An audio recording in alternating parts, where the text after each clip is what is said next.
guys, it is X. Welcome back to my channel. On today's video, it is going to be about things I got fired for as a nurse. And no, I'm not talking about fired from a job. I mean fired from a patient. If you didn't know, that is a thing. You can get fired from patients, basically meaning they just don't want you back. And I have, I think, two funny, silly stories that are so ridiculous, at least to me, that I definitely did learn from. So if you guys want to hear my stories, I only have two. Just keep on watching. But before you swipe me away or click me out of this video, please like, comment, and don't forget to hit the subscribe button. Thank you.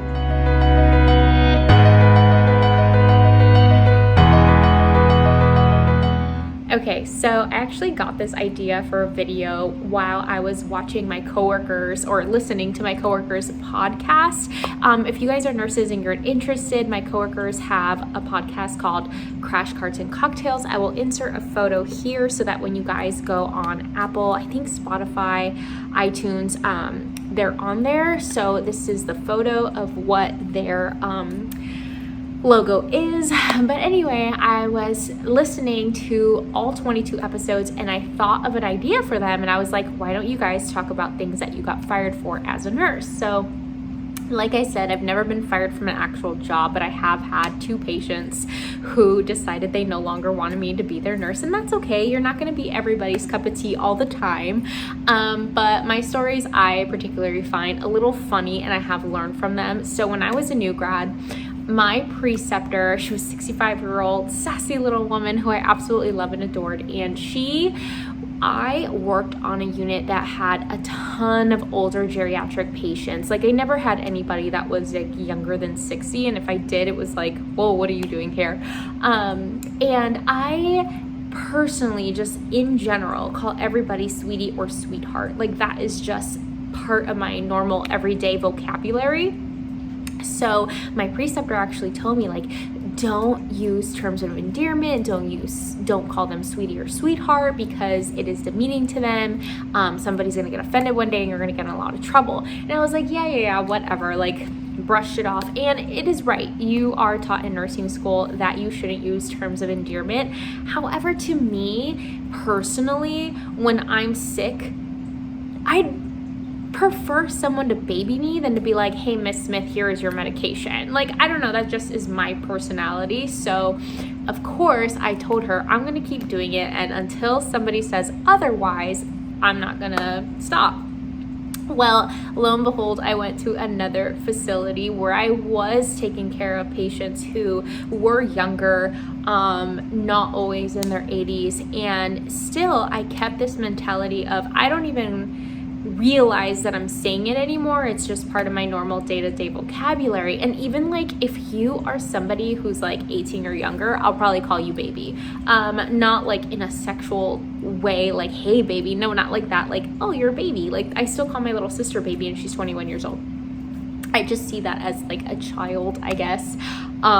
So I definitely learned from this lesson. But anyway, one day I was training to be an ICU nurse, and I was working with my preceptor. I was new to this hospital, so I totally thought that this nurse was joking and messing with me when this all went down. I thought I was like earning my stripes, or I thought she was bringing this story up to me in that sense. But anyway, let me just get straight to the point. I cannot, because of HIPAA or stuff like that, I can't give you every single detail, but basically I was taking care of this patient who had a tooth infection, and they were at one hospital, they ended up coming to ours. Lo and behold, the wife finds out he's in my hospital, and he's intubated, he's sedated, and he is on a ventilator. So it is shocking, I get it. Like, how do you go from coming in for a simple tooth infection and now you're in the ICU? So on the phone, I guess nobody told this person that they had transferred. So the wife had asked me, like, can I please come see my husband? Like, I won't touch them. And this is pre-COVID time, so this is nothing, there's no restrictions or stuff like that. So yeah, she came in, she was all freaked out, and I'm like, I totally get it, especially if you don't work in the medical field. Like, it is scary to come into an ICU and see all these monitors and drips and pumps and stuff. Like, it is intimidating, I get it. So I told her, like, I'll show you where his room is. And I was like, it's okay, sweetheart, like relax, he's fine, like I will explain everything to you. Let me just go see this other patient real quick and I'll be right with you. So we end up having this long conversation on how she wanted to be a nurse, how she felt like she was too old. And I personally went to school with people who were in their 50s and 60s, and I believe it's never too late to be a nurse. I feel like you can go be a nurse at any age. So I felt like we bonded. Like I felt like, you know, we had this nice connection. And so I went to go do oral care.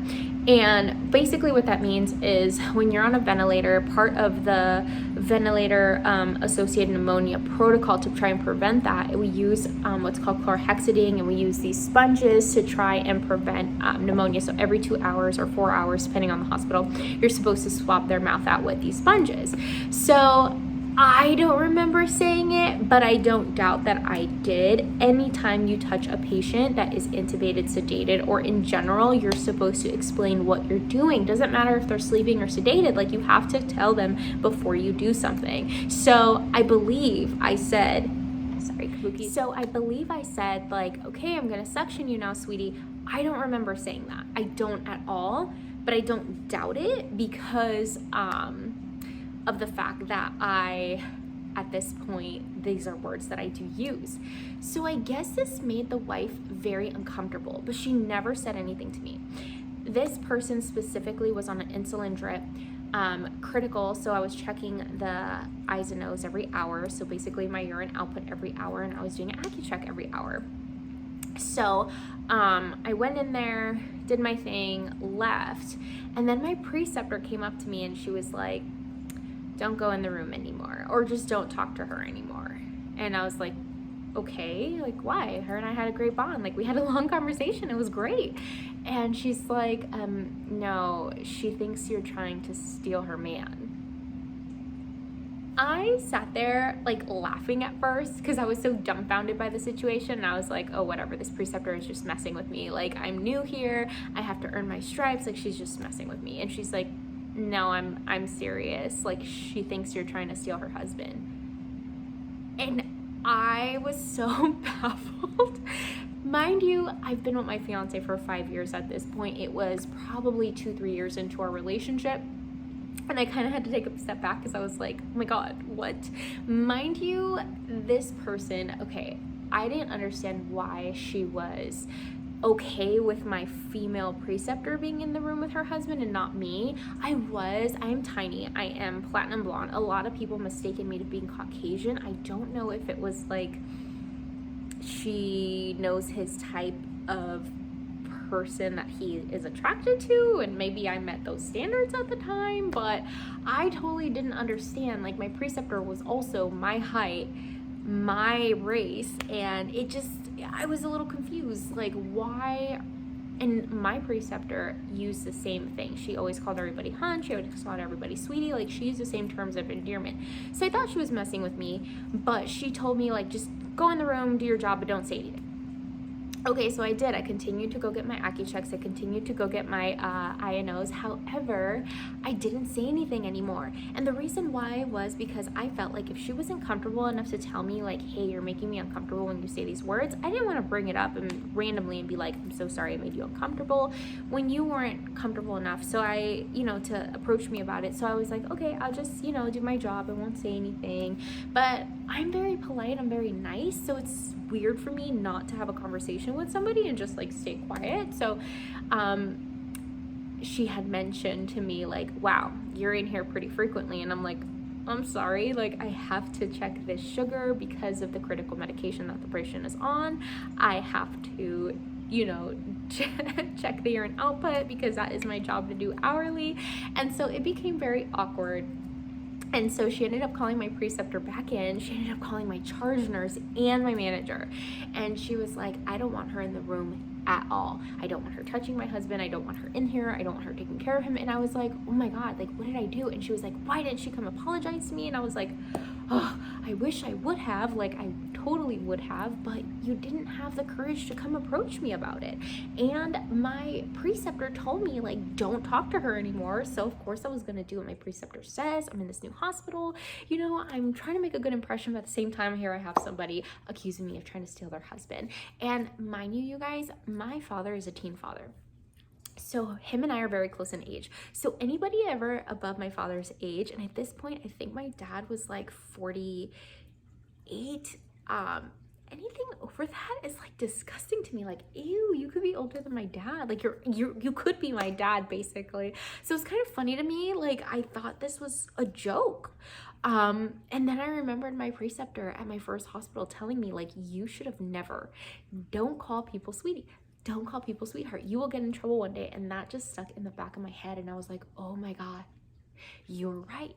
But since then, I've learned, because I still, like, I've tried to break myself out of this habit of calling these people sweetie or sweetheart. So now I just kind of like, or I feel like it's a cultural thing in like my Mexican culture. We call everybody mama and papa kind of. So I kind of do it with who I feel comfortable with and who I establish a relationship with. And unless a patient says like, hey, this is my name, or I ask them like, what would you like me to call you? Then I'll stick to that. But I always apologize, because just recently a patient was like, my name is, I'm going to use Jane for Jane Doe. Like, I was like, oh, sweetie, we're going to turn you, my name is Jane. Oh, okay. And I say like, hey, I will call you Jane, no problem. But if I call you sweetheart again, I apologize. It is just, this is what I am accustomed to and used to. So if I say it again, I apologize in advance. And then I try my hardest not to do that from there.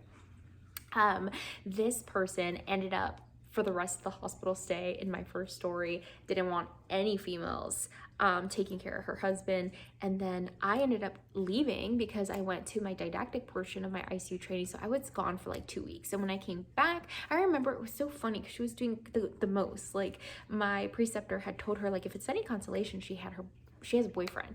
And she was trying to figure out who on the unit was my boyfriend. And she was like flirting with all the men, trying to make me jealous. And I was like, that's not my boyfriend. Like, okay, like, this was, and I was like, I'm so sorry, because this lady ended up taking stuff all the way up to administration, up to risk management. Like, all I said was, I'm gonna suction you, sweetie. And I don't even remember saying it, but this is just an example of why you should be careful of what you say to their patients, because you never know when someone's gonna take it the wrong way.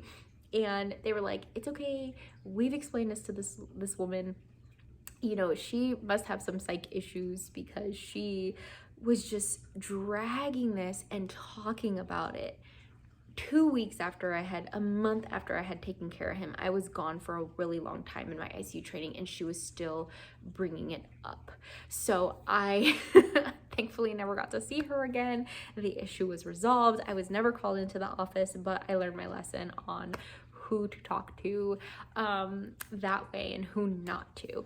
My second story, again, I can't go over too many details, but this person was in the medical field in a position that is not my own. They were a provider, and this person was intimidated by my knowledge. Like, they let me know they were intimidated by my knowledge. And right off the bat, their spouse was snapping at my face and said, you, come here, come here. And I'm like, looking at my CNA, and I said, yes, how can I help you? And my CNA is blown away, because he couldn't believe that this person is snapping in my face, pointing at me, and I'm just totally calm, like, hi, what can I get for you? And she was like, you're too bubbly. You can't do that. You need to stop. He doesn't like that. And I was dumbfounded, and I was like, I'm too bubbly? You're complaining that I'm too bubbly? And I'm like, I'm very sorry. I said, this is my personality, and I don't change for anybody. I treat all my patients the same. If you would like another nurse, I can request one. And she's like, no, we don't need to do that, but you need to tone it down. You need to stop. And I was like, once again, I understand your concern, but this is me. I'm happy. I'm a happy person, and I don't know what to tell you. If you would like another nurse, I can make sure that you get one. So that day I continued to work with this patient, and they would ask me, what are my labs? What are my numbers? What medication am I on? And I had an answer for everything. And yeah, they actually mentioned to me, like, have you ever thought about being a nurse practitioner?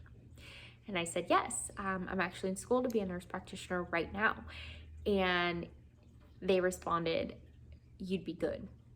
But he was really bitter about it. And he was really like upset about it. And he was like, I don't like that you know more than I do. And I was like, what do you mean? And he's like, you know more about stuff in this hospital than I do. And he's like, and that bothers me because I'm a provider. I'm above you. And you should know what I know. Like, you should know more than me. And I was like a little taken back that he was admitting to me that he was intimidated by what I knew. But then I reminded him that we work in two different fields.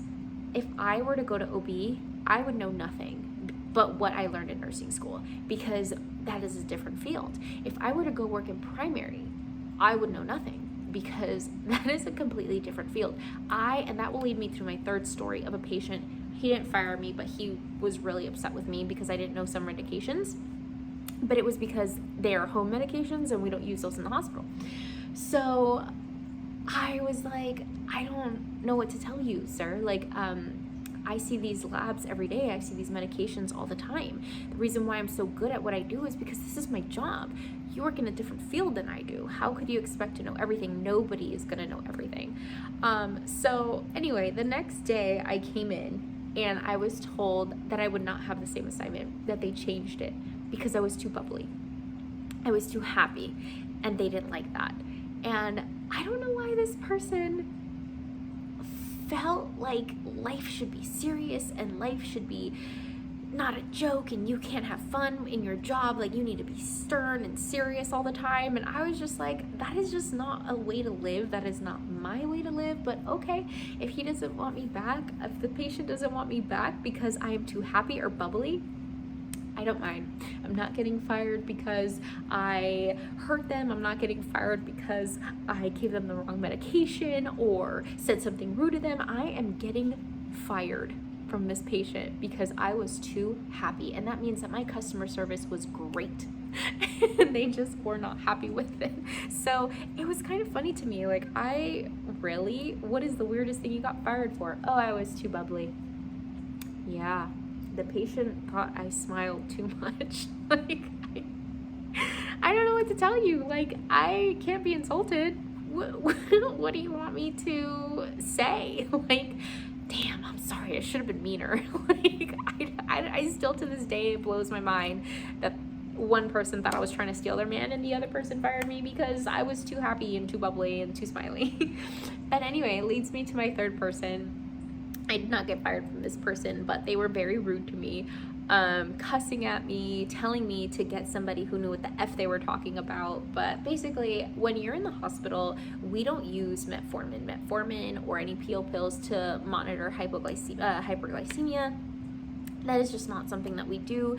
Metformin, in case you need like any type of imaging, it interferes with the iodine and the contrast and stuff. So we just don't use it in the hospital. We usually switch them to insulin, even if patients aren't on insulin. Like, that's what we end up using. So this particular person did not have a sliding scale, meaning that we would check the sugar at a certain time, see what it was, and then give them whatever dose was in that range. This person didn't have anything at all. That I was supposed to actually call the doctor every single time I took the sugar, which was crazy, but that's just how this provider functioned. So the patient had asked me, what do I have on tonight for my sugar? And I was like, you don't have anything. And that made him really upset. And he's like, what do you mean I don't have anything? And he was getting all red and huffy and puffy, and he couldn't breathe, and he had so much anxiety. And I'm like, calm down. Like, I'm going to call your doctor when I check your sugar.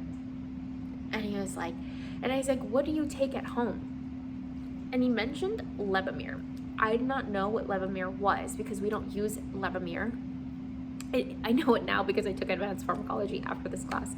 But basically it is like an intermediate long-acting insulin, kind of like Lantus, but not as strong or long as Lantus. So that's what he was taking at home. I don't work primary care. I don't know what Levemir is. I never used that drug in my life before this incident, because we don't even really use MPH in the hospital. We use more like, I'm going to say Lispro than the like longer ones. We always use the short acting. We usually give it right before meals. So I was not familiar with this drug, and he literally told me to get him somebody who knew what the F they were doing. I was like, okay. I said, clearly you're upset. It's not that I don't know what I'm doing. I'm just not familiar with your home medication, and this is not the medication that we use, and you don't have anything scheduled because they want me to call after I take your sugar so they can give me a recommendation of what they want ordered. But okay. And so I said, you know what? I'm going to step out. I'm going to give you 5 minutes. If you want me to get you another nurse, I will gladly get you another nurse. And I stepped out, I came back, they actually apologized and was like, I'm so sorry I spoke to you that way. And I'm like, you know what, you guys, I was well prepared for nursing from Starbucks, because I used to have angry customers who used to call, yell at us, scream at us, call us every name in the book, throw things at us. Like, that was just my life. So I've learned to kind of just stay stoic and be like, let them finish their tantrum and be like, are you ready to talk to me now? Like, that is just a skill that I learned working at Starbucks. So dealing with angry patients makes it a lot easier for me, because they have something to actually be angry about. This is their life. They're either in pain or they're going through a stressful situation. Like, it's not just a cup of coffee, so I can't just like, what are you yelling at me for? Like, I understand. I'm more patient and understanding in this situation because of that. But yeah, those are my stories on why I've gotten fired from patients. So if you guys have any funny stories, please link them down below, and I hope you have a nice day, and don't forget to subscribe. Bye.